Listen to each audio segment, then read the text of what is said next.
Welcome to our tutorial about acoustic tips. In this tutorial, we'll be talking about how to improve the acoustics of your studio and some recording techniques that you can use to minimize negative acoustic effects. First of all, how do you know if your studio needs some acoustic treatment? Well, if you clap your hands next to a wall and you hear a fluttering sound, these flutter echoes are caused by sounds bouncing back and forth between hard parallel walls. If you're in a garage with thin walls or in a concrete basement, you're going to get too much room reverb. If your studio is really small, if you hear outside noises in your recording, if your bass guitar amps and your monitor speakers sound too boomy, if you want the freedom to mic several feet away without picking up a lot of room noise or excess room reverb, if you hear a lot of leakage from other instruments in the mic signal. If you've got some of these issues in your recording space, you don't have to rebuild your studio from scratch. In fact, hanging carpeting on the walls or blankets, even a sofa, a bookcase, or a CD rack can help absorb wayward reflections. Here's some ideas that you can try that aren't expensive. Nailing a thick foam mattress to the walls helps absorb high frequencies. 4-inch foam absorbs frequencies from about 200 to 800 Hz and up. Leave some space between the foam panels to help diffuse or spread out the sound in the room. But don't overdo the foam. A stuffed dead room is uncomfortable to play in, and some reflections add air and liveliness to your sound. Sleeping bags, blankets, curtains, or fiberglass insulation covered with cloth will also help absorb high frequencies. If you can space the materials away from the wall, it'll help absorb mid-bass frequencies also. Remember, leave some space between the foam panels for some diffusion. Don't overdo the foam or you'll end up with a dead room. You don't have to buy expensive acoustic treatments. You can use stuff you've got lying around the house. Be super careful if you're handling fiberglass insulation, please. Make sure you wear a mask and gloves until you've got the insulation covered with a cloth. And leave a little space between the walls and your materials to help absorb some of the bass frequencies. Because the sound waves of bass frequencies are much longer, they're actually harder to control. But you can make some homemade bass traps. One example of a bass trap is to stuff a 55-gallon trash can with fiberglass insulation and then cover it with cloth. Just be sure that you're wearing a mask and gloves for this. So the taller the can, the lower the frequencies that it'll absorb. You can make a couple big canvas sacks, 8 feet high by 2 feet wide, and stuff them with insulation, then hang them in the corner a few feet from the wall. You can put a piece of rigid fiberglass insulation covered with cloth to contain the fibers in each corner, let's say 2 feet wide by 8 feet tall, or stack 2 pieces together so that they go floor to ceiling.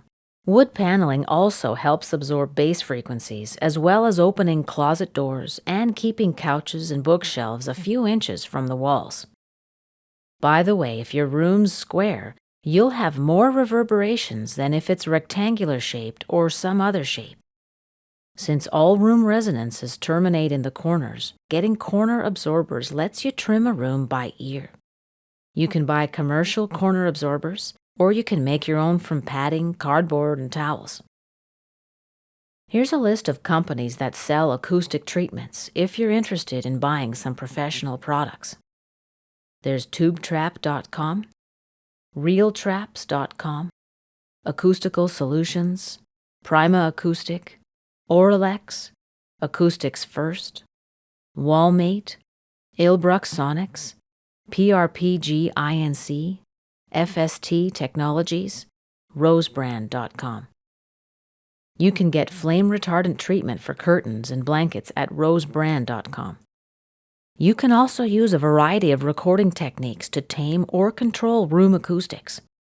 Sometimes you can make clean recordings in an ordinary room. Here's just a few suggestions.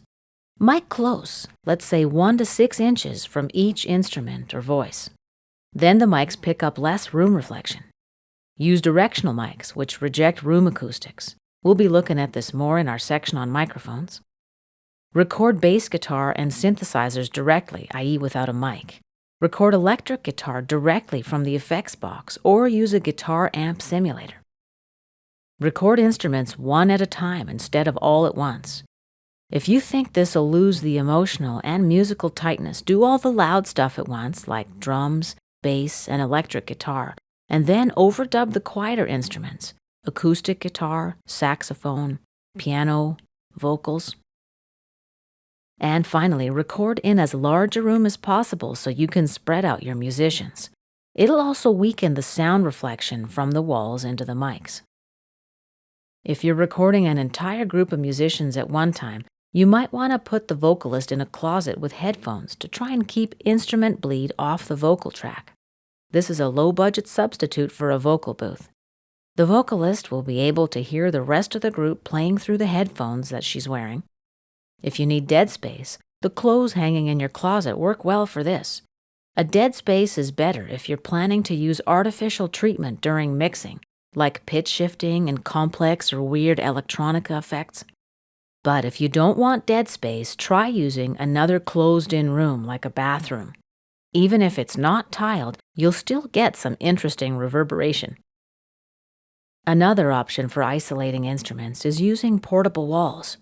These are sometimes called gobos or baffles. You can make them yourself from cardboard or you can buy them, and they're not expensive. Position them around the instruments and the musicians to tame reflections. They should be at least 1 meter wide and tall, a little more than 1 yard, if not taller, otherwise the low frequencies will just move around them.